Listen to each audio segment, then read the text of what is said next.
welcome to the 221B Tactical live at 5 on our YouTube channel. I want to let everyone know right away we are going to be doing a giveaway today. We could change this up too, but this seems to be the hot commodity that everyone wants their hands on. We did sell out, but we have a few pairs. I know a guy, so get a few pairs in the mix here.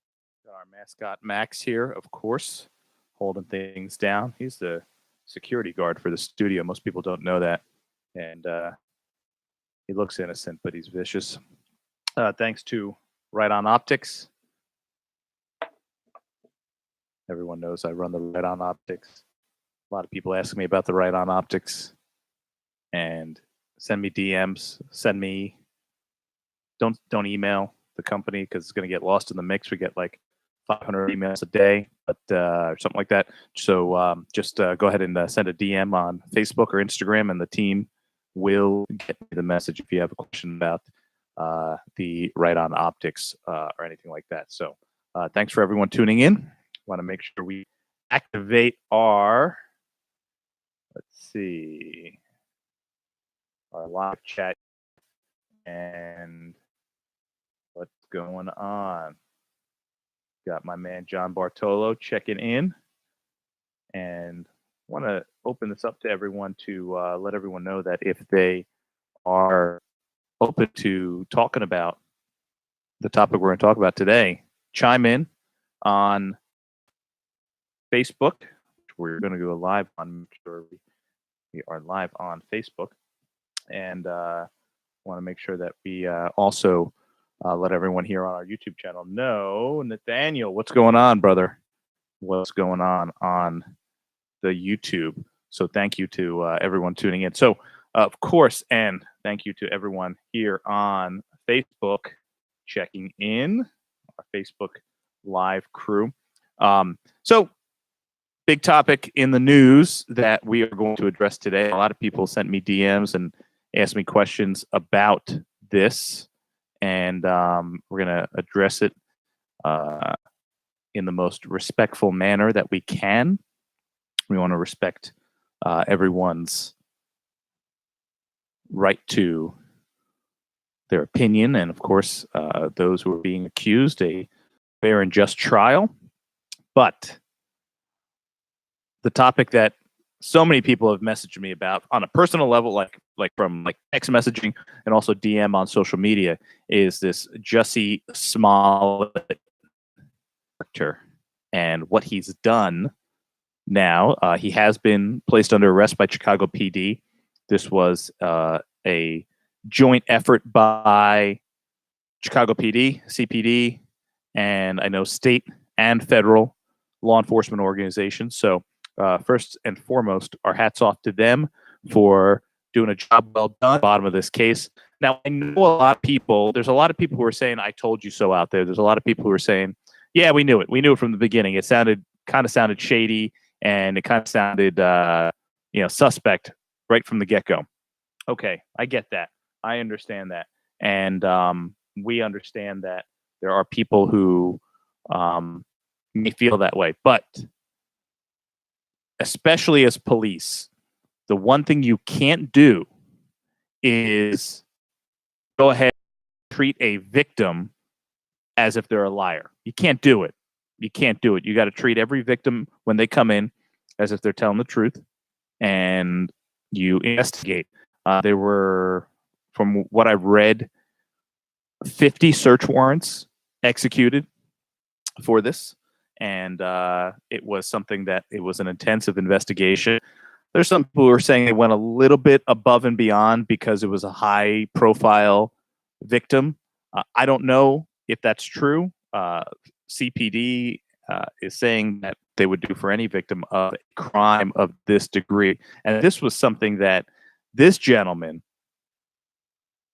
really did he essentially said that, well, it was all out, and not essentially said, he said, it's in the report, that these two guys jumped him, put a noose around his neck, poured bleach on him, made racial and homophobic comments, and screamed MAGA which is the acronym for Make America Great Again, that was brought to the forefront by President Trump. So they see a random guy walking down the street. Somehow they know that he's gay. Somehow they just, I guess, I don't know.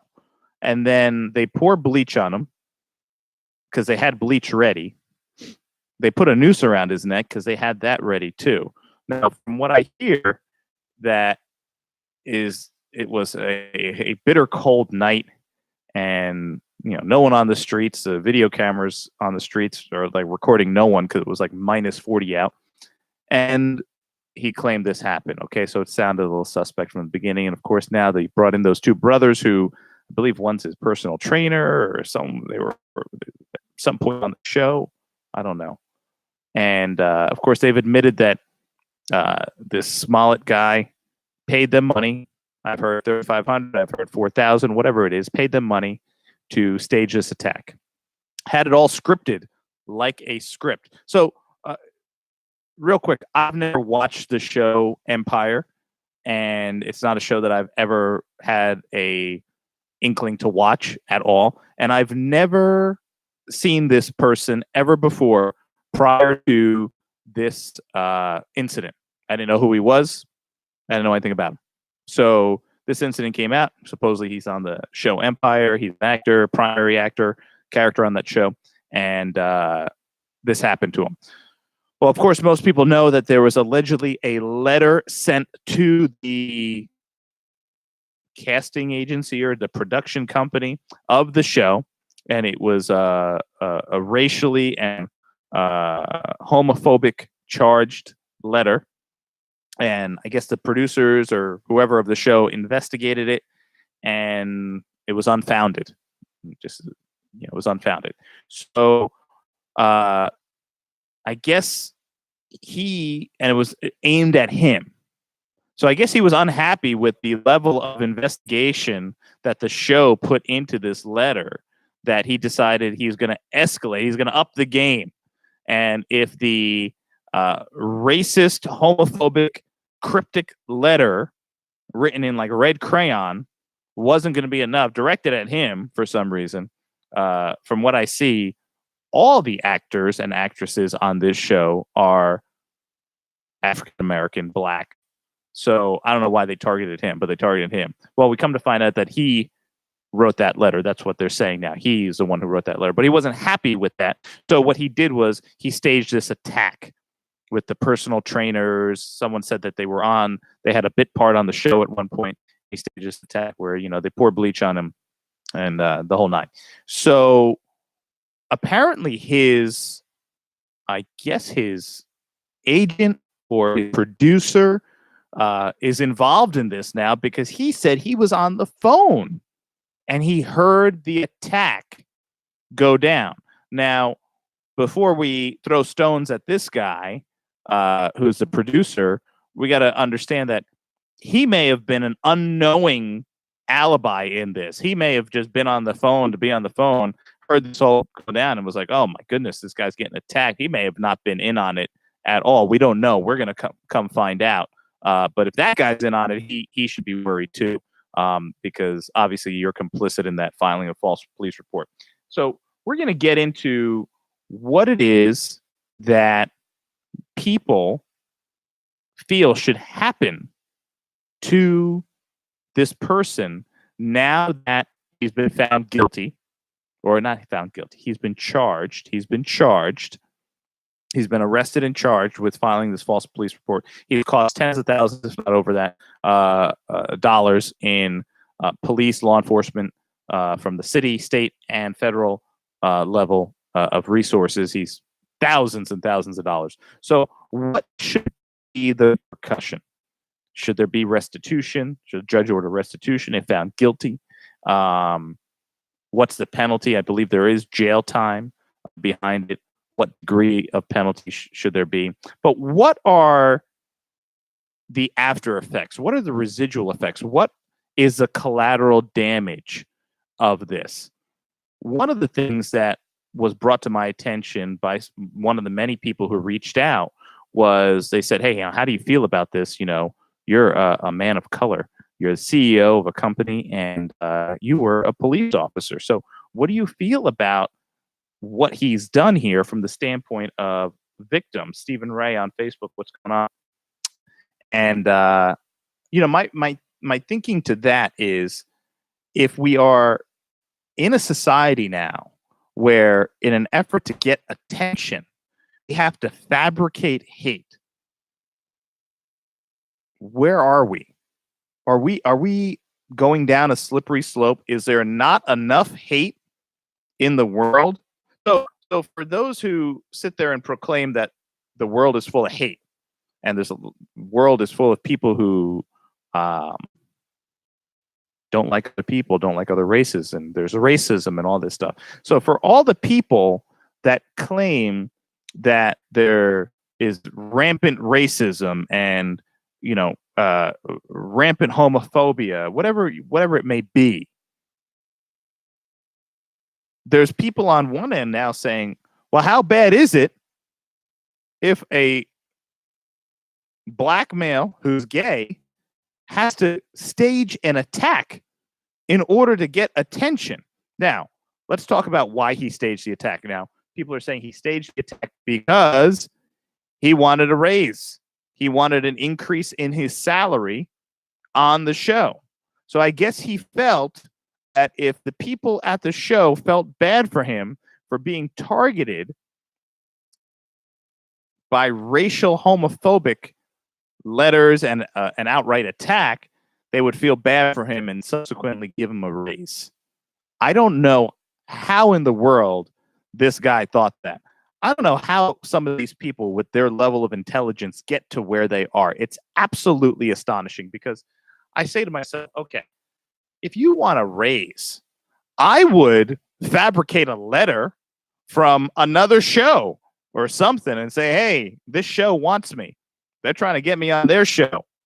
So you guys better pay me more, or else I'm going to jump ship and go to this show. Or, start some rumor that some other, production company or TV show or whatever is wooing you to leave your show and come to their show. And that would, scare them into thinking, okay, let's keep this guy. Let's give him a raise. But no, rather, he fabricates a bias attack, thinking that this was going to trigger the show's producers to give him a raise. Doesn't make sense, but whatever it is. But what does that do for, one, the people who are claiming that there's this rampant racism, which, let's talk about the elephant in the room. Racism does exist. For anyone who says racism doesn't exist, you're not living in the world. You don't have your eyes open. Now, I will say this. There are people who I feel maybe live somewhere where they're not exposed to racism. Maybe they don't see it. Maybe they're just your average Caucasian person that goes through life with, maybe blinders on, and, the world is full of unicorns and rainbows, and they don't see it. But there are people of certain race, religion, color that experience racism. And it's around us. It's everywhere you go. So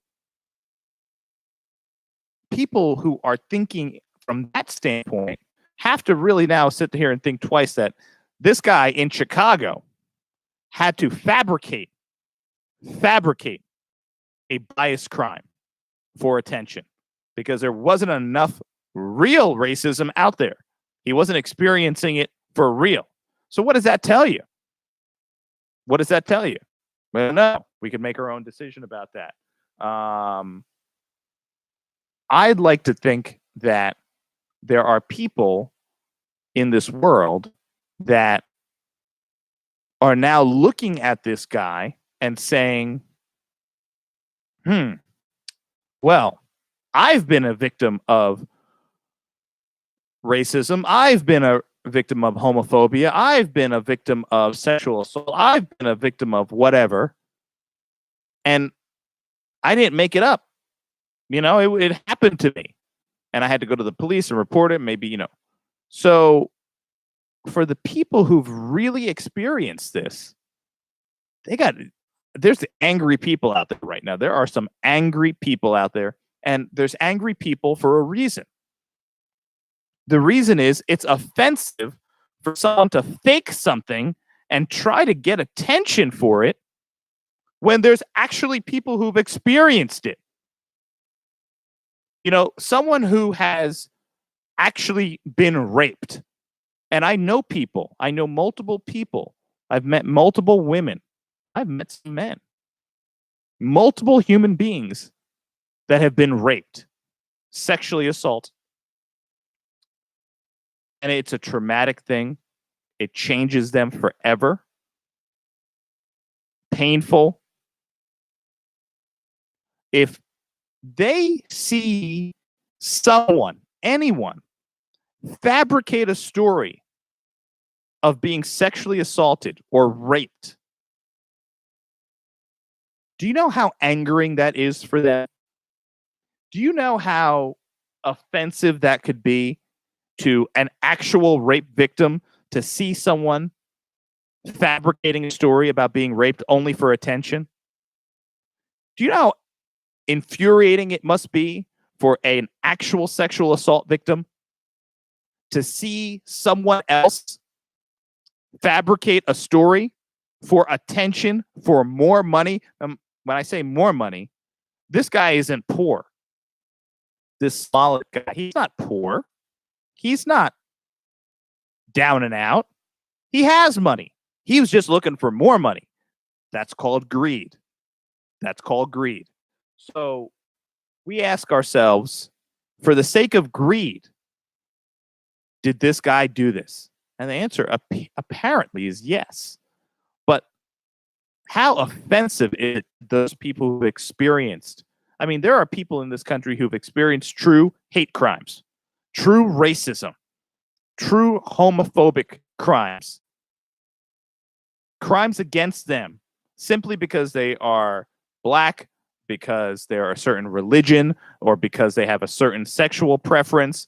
There are people who've been assaulted, injured. There have been people who've been killed. I know parents whose children have been killed because of their sexual orientation or the color of their skin. I've met them over the years. How do those parents feel today? If you lost a son or a daughter due to a biased crime, and you now are seeing a wealthy TV star paying people to stage a biased crime, all for the sake of the hope of earning even more money.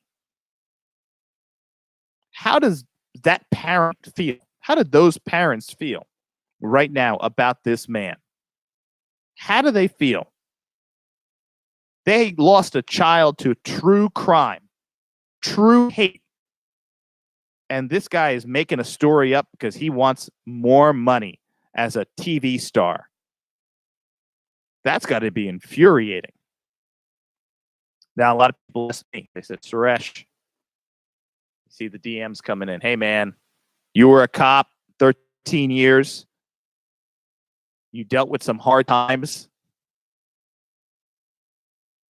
You dealt with some issues in your life because of color of your skin, but now you've made it. You invented a product. You started a company. Now you're the big CEO of this global company. How do you feel about someone like this doing this? And I say, listen, it's a sad day when you see a human being have to do that. It's a real sad day. And to me, it's a slap in the face and a kick to the groin for someone who's experienced what I've experienced to now see someone fat making it up. I mean, when you've experienced it in your own life, it's hurtful enough. I think the only thing more hurtful is when you see someone fabricating it, saying that they've experienced it too. That's the ultimate punch in the mouth. You're sitting here saying, you got to be kidding me. This guy, however he did it, made it to apparently a hugely popular show, Empire, and is making a good salary, but in an effort to make more money, is now creating this lie.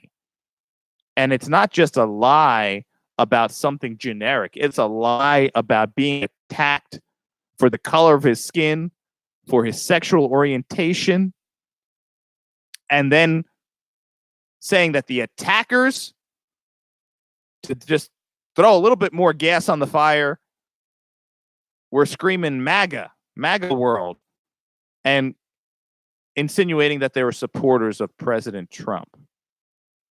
So not only were they racist and homophobic, but they're also Trump supporters. I know people who are racist and homophobic that didn't vote for Trump. They're still racist and they're still homophobic. So I guess he just wanted to do the whole trifecta. The only thing he didn't say is that he was sexually assaulted by these persons. So he left that out. Absolutely disgusting. Absolutely unbelievable. Offensive to people like me who experienced true hardship. Offensive to people out there around the world that have experienced true racism, true homophobia, true assault, true bias crimes. Offensive. Hurtful.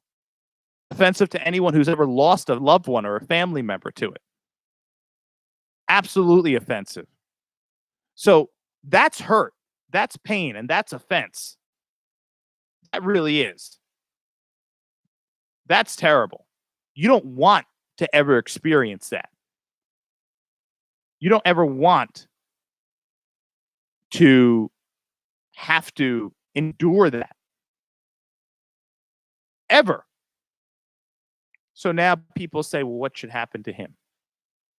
Well, what should happen to him? Well, there's a law. There's laws in place on the books about filing false police reports. Okay. So you charge him. He goes to a court of law and, whatever it may be, he goes to a court of law and he's found guilty. So he spends some time in jail. Should he have to pay restitution? Is that something he should have to deal with? I think maybe. I think he should. Why not? Why shouldn't he? I'm just going to throw on our Gram so some of our Gram followers can follow along. So what should be his ultimate punishment? I think he should have to pay restitution for every penny that was spent by law enforcement, by CPD, by the state, and by the federal government. I think he should. I don't care if he has it or not. It's most likely that his career is over and he's never going to work again. So he's going to hopefully use the money he saved up or something. I don't know. But the big thing that people were asking me was, have you ever experienced something like this in your world? And I'm going to share a story right now. And I promise we're going to get to the giveaway. And we are. So make sure you start sharing this now because we are going to be doing the giveaway shortly. But speaking about this Jussie Smollet issue, people said, hey, have you ever experienced something like this? Yeah. Many years ago, while I was a police officer, and this is really just like a false claim situation, I was accused of something very bad. And it was something that, was scary when it happens because you're like, whoa, hold on a second. I didn't do that. What's going on here? And it ended up being a young girl telling stories to her friends. And I think maybe, it was, I was a police officer in town. She had seen me. So she fabricated this story to her girlfriends. in the town I worked in. And she was telling this story about an encounter that allegedly happened. And I've never told this story. And allegedly occurred. And there was a guidance counselor or someone in the lunchroom who overheard it, and of course was like, "Oh my goodness!" The guidance counselor, knew who I was. She knew my relation to someone else in the school district, and of course, reported it. Rightfully so. I would have done the same thing. This is like a 15-year-old girl, and I had never met this girl. I never knew who she was and nothing. So long and short of it is, I get called in and I'm told that my department is looking into this, this what was overheard at this lunchroom table by this girl telling her girlfriends. And I was like, wow, whoa, what's going on? I said, who is this person? They had to like open up a yearbook and show me a picture of this girl in a yearbook. I've never seen this girl before in my life. I don't know. So, but it was kind of easy to pick me out because one, I had a unique name, Suresh, and two, I was the only officer of color in the entire police department. I think we had about a 70-something man department at the time. Town's not a big town, less than 30 square miles. So it was not that hard to pinpoint me. So long and short of it, they look into it. They talk to the friends. They bring the girl in. They bring the girl in with her mom. And she ends up admitting that, of course, it was just a story she was telling to her girlfriends in the lunchroom at the lunch table to make her seem, I don't know, more popular or whatever. So I was kind of in the dark there for 24, 48 hours. And I got to tell you, that was a scary time. Now, you're not scared from the standpoint of, well, you didn't do anything. So what do you got to worry about? I wasn't worried from that standpoint. But then I was worried from the standpoint of this is an accusation from someone that could be believed. So what do you do then? What if they believe her? The only thing I knew was because I had businesses and I was traveling all the time. If I wasn't traveling, I was working. So, in my mind, one, I knew it didn't happen. Two, she better come up with a really, really good time frame of when this allegedly happened, this incident allegedly happened, because as a traveling businessman and as a police officer, most everything that you do is documented. So she better find a time that she knows that I'm not on video or, writing a receipt or sitting there in a restaurant in another city around the country.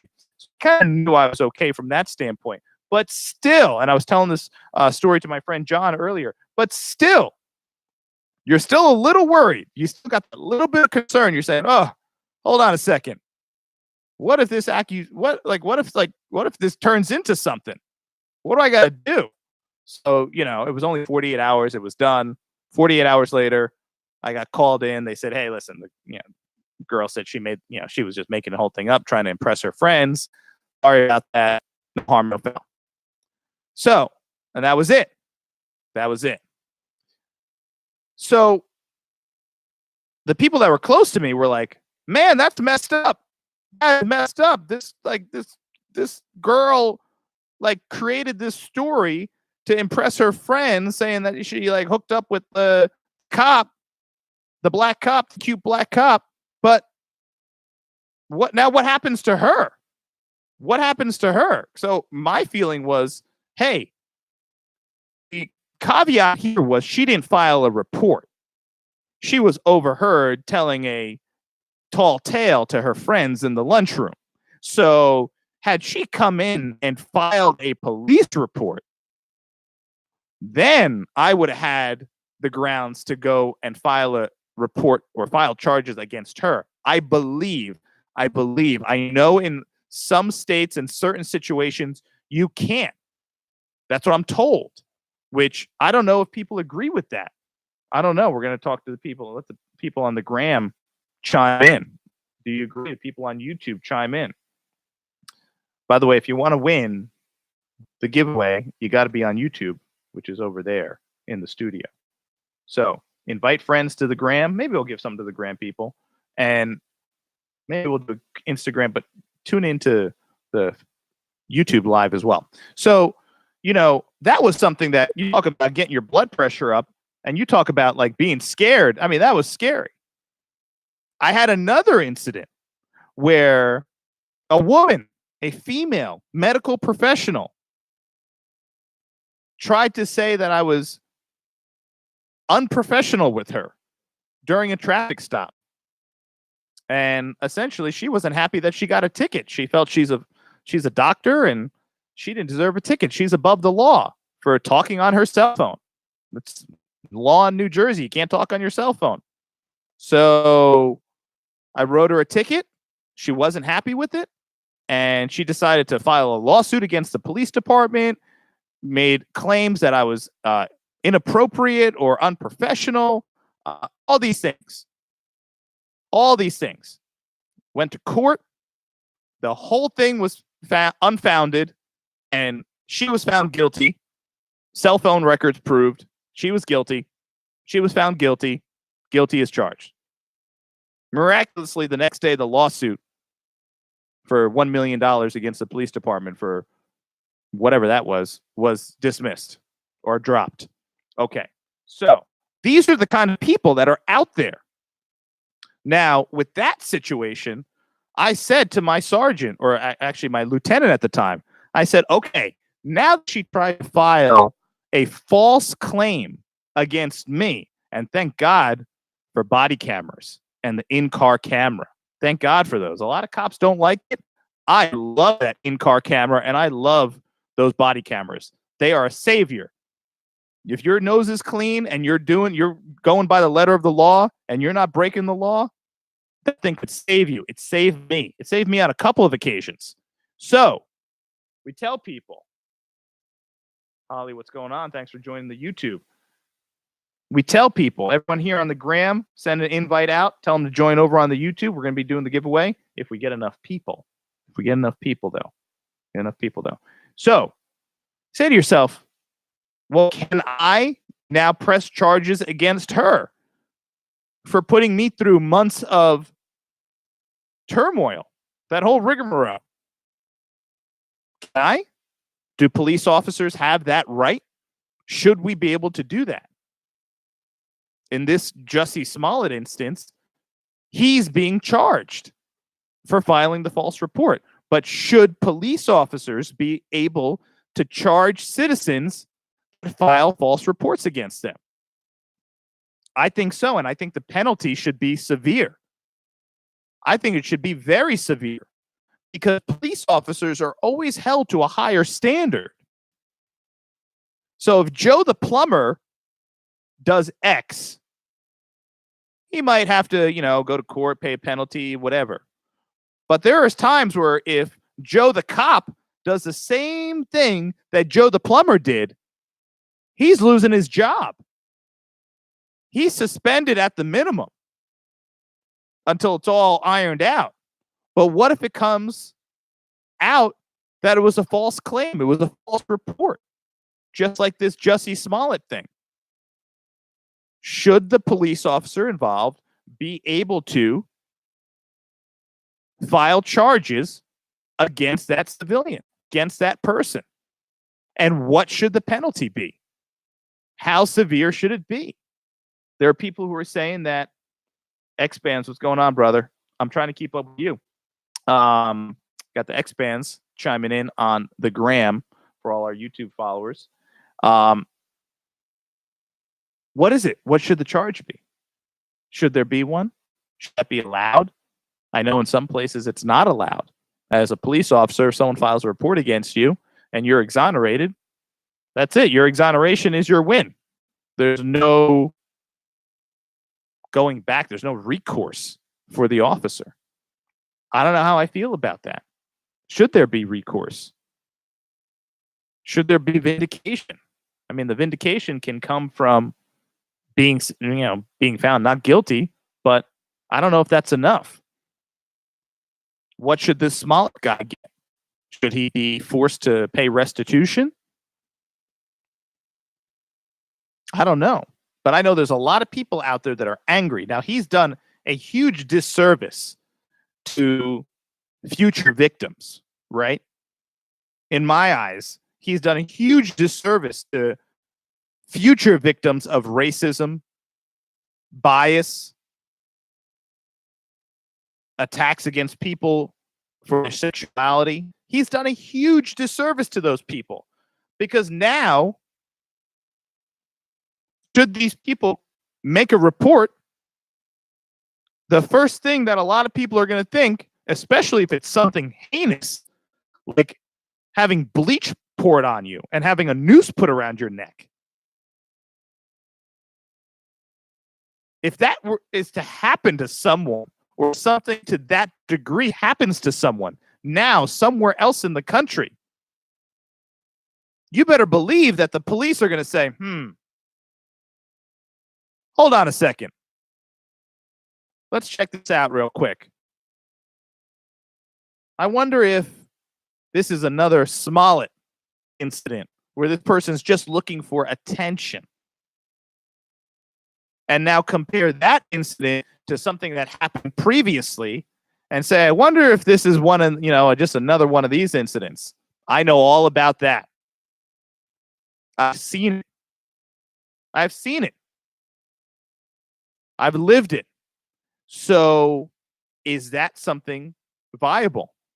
Is that something that people can say that could happen now? Absolutely. Absolutely. Every time someone cries wolf, it makes the next person who's truly being attacked by a wolf, it puts that person in a little bit of a tougher spot.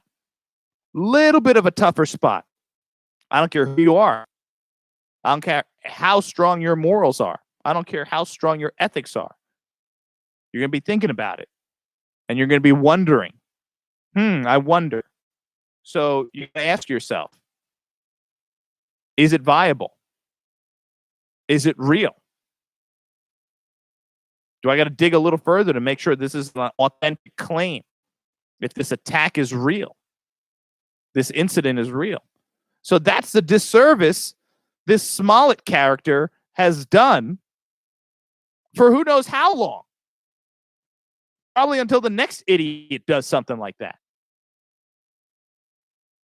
So in his greed, in the selfish act for more money and more notoriety, what he's done is he's done a massive disservice to future victims, actual victims. Huge disservice. And there is no restitution for that. There is nothing a judge can do to fix that. There's nothing anyone can do to fix that.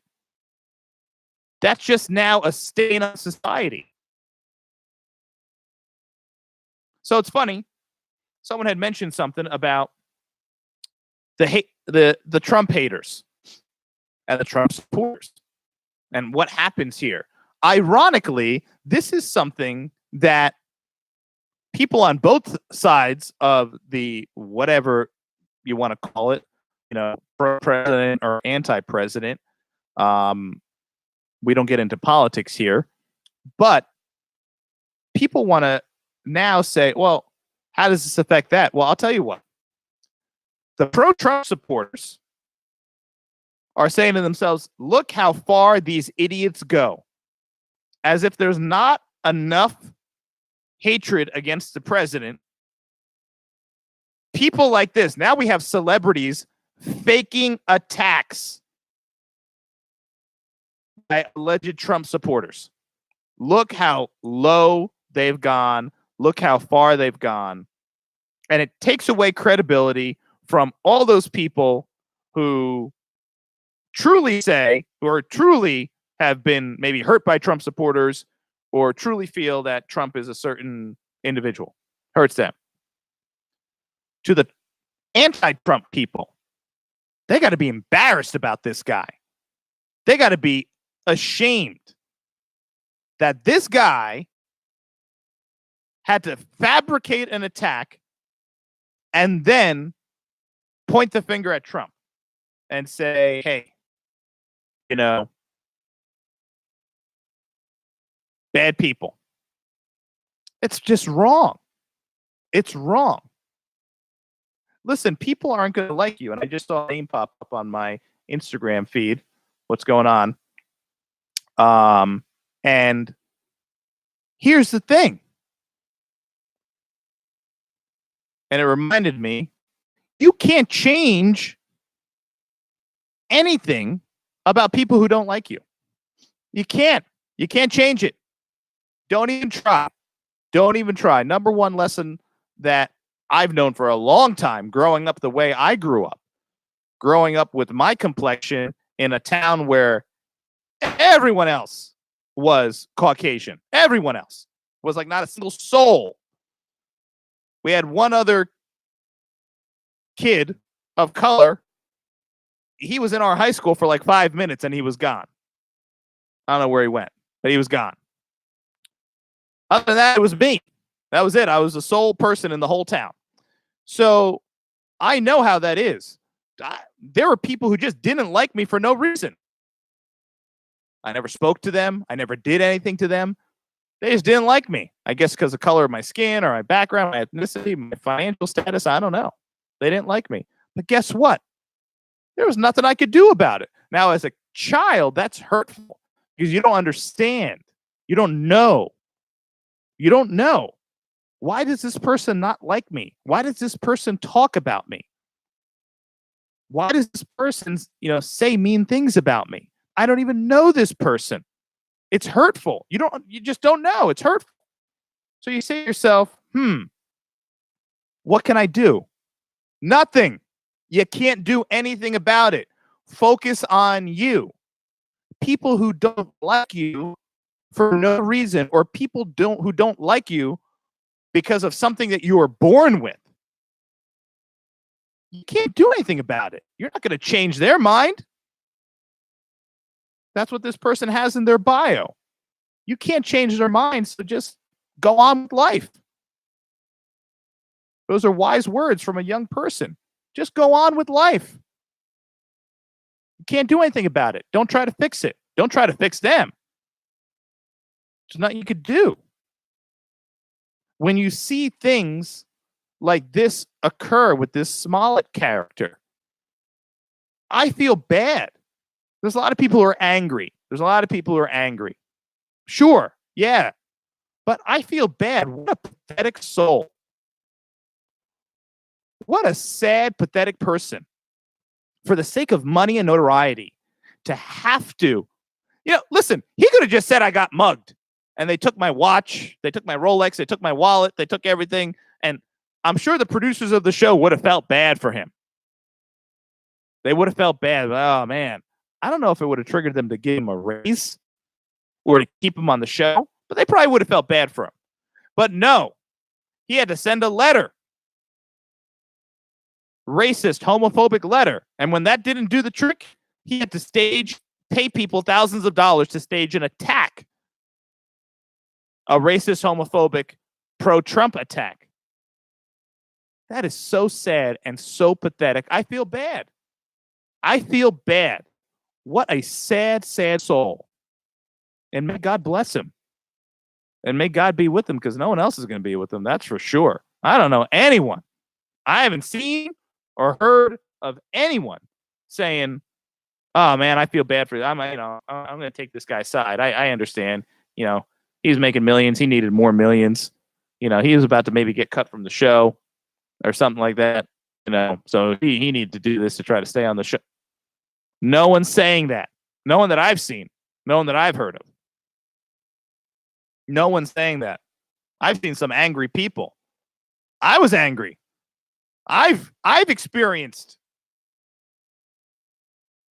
some really bad stuff because of the complexion of my skin. Some really hurtful, painful stuff. I never let it hold me back.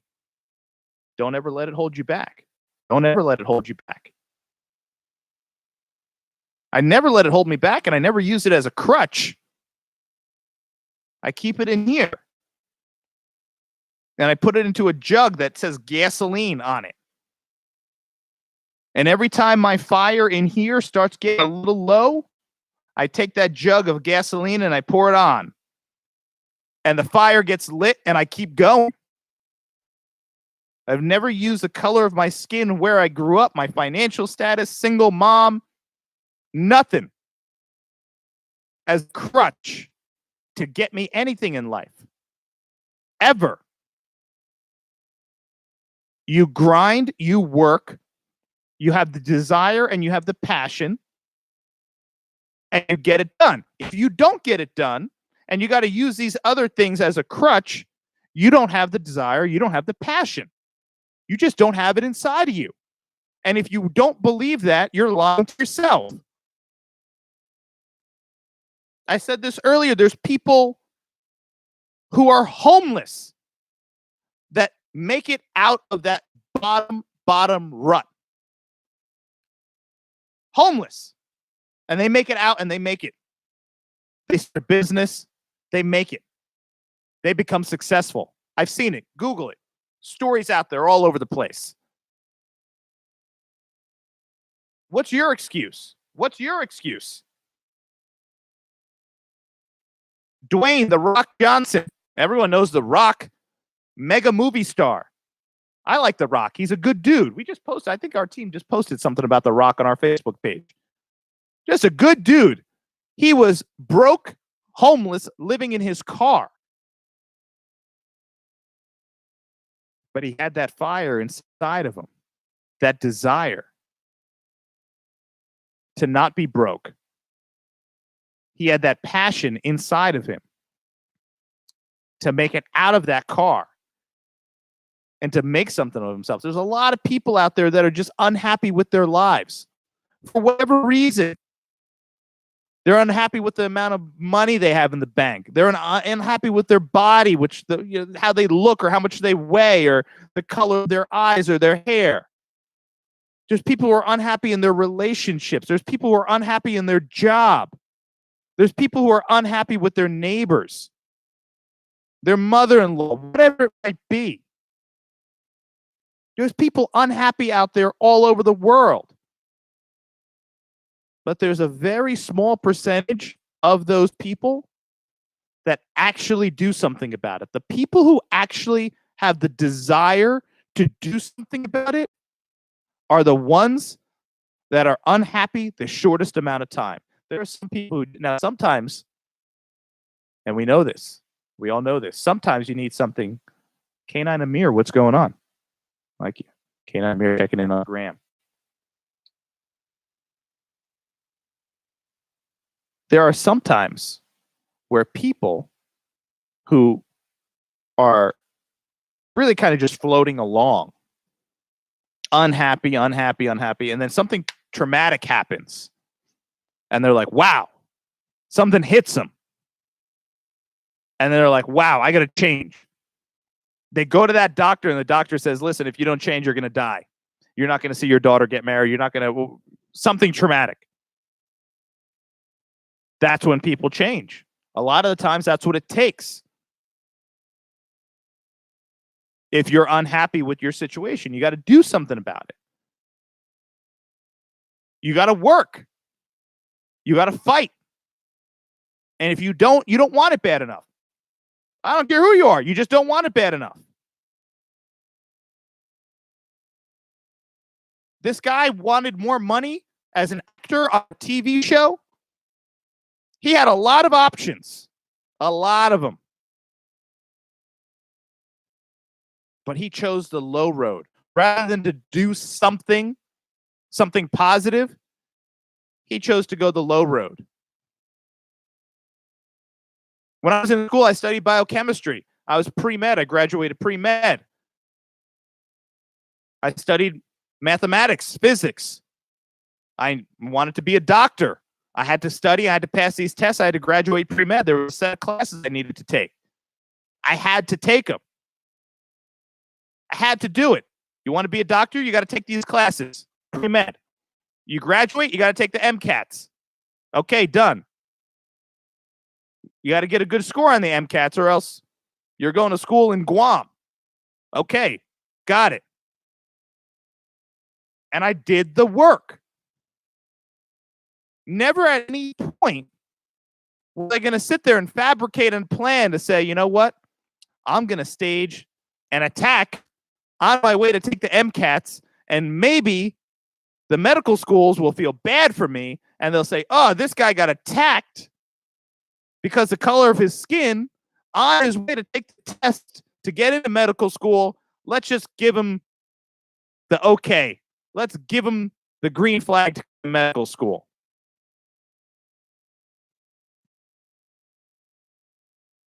I became a cop in a town that everyone thought was never going to get hired in. They were like, no way. You're not going to get hired in that town. I went, I applied, I took the test. I fought. I did the grind. I did what I had to do. I didn't say on the way to the test, fabricate some incident and say, oh, this happened to me. Maybe they'll feel bad and hire me because I got beat up on the way to the test.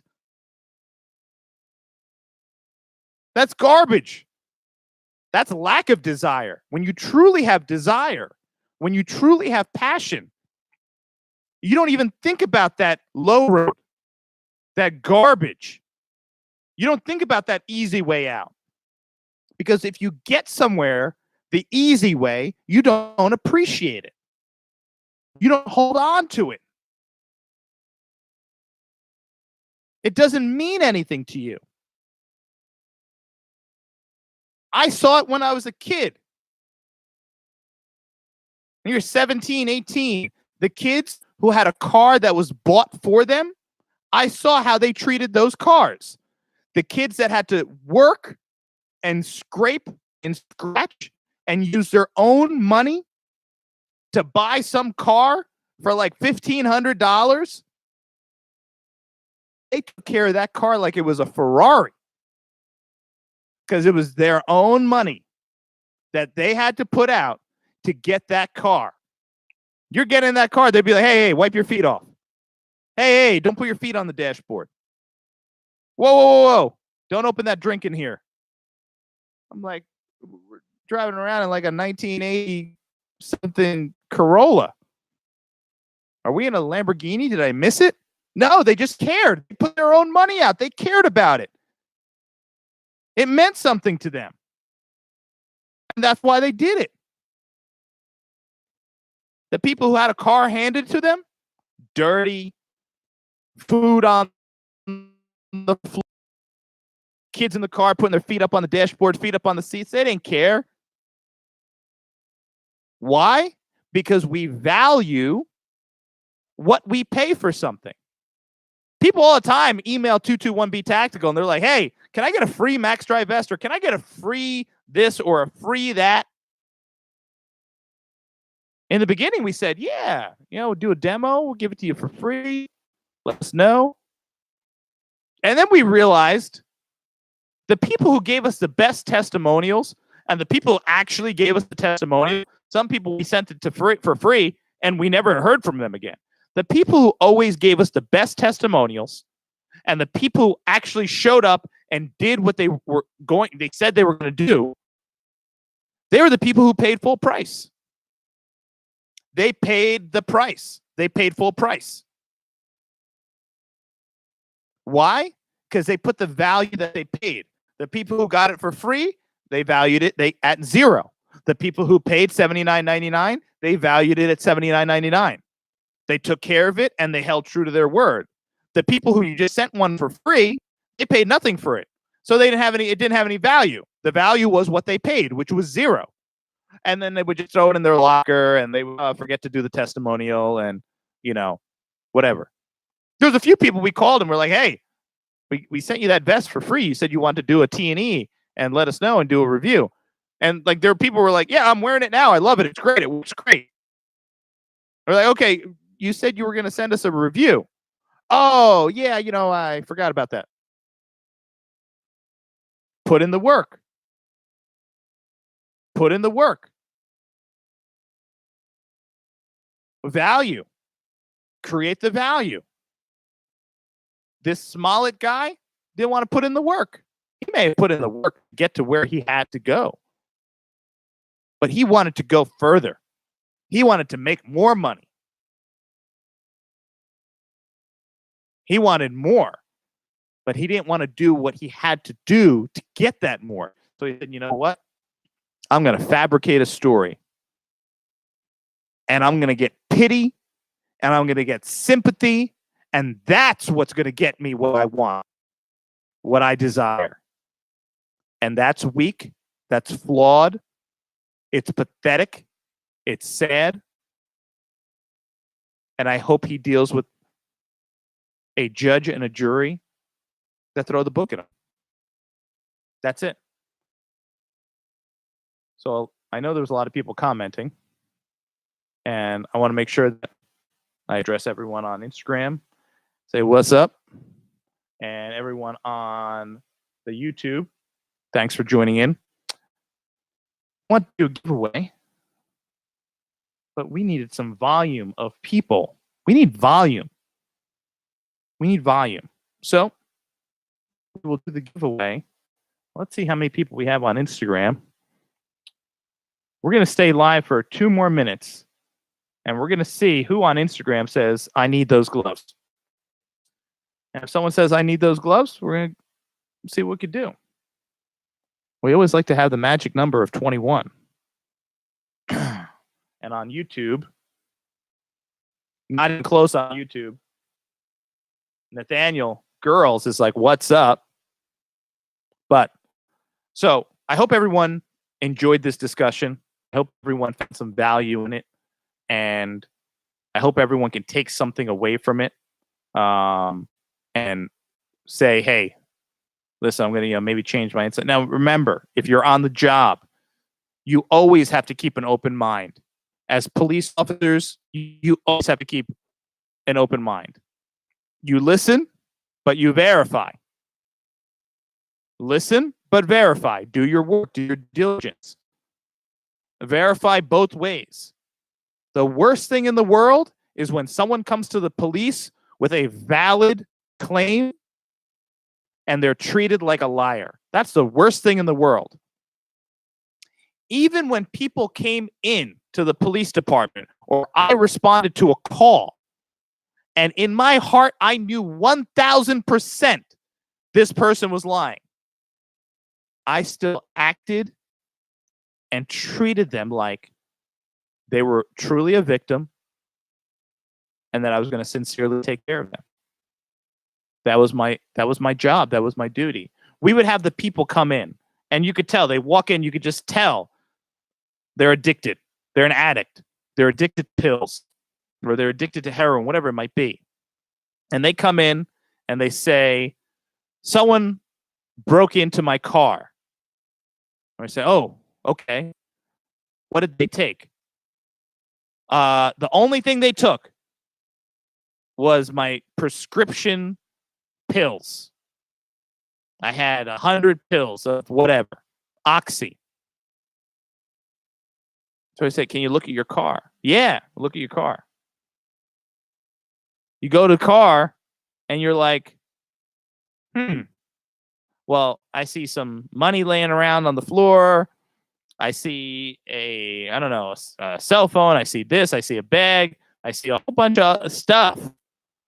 And the person who broke into your car, and they didn't break in because there's no broken window. So maybe they just went into your unlocked car. So someone entered your unlocked car, didn't touch a thing. And the only thing they took was your prescription medicine bottle that was in your center console. That's it. That's all they took. Really? But I don't sit there and say, really? I say, oh, I'm so sorry. Listen, we're gonna look into this, and we're gonna file a report. And we're gonna check the local surveillance cameras, and we're gonna try to find the person who did this, and we're gonna do everything we can in our power.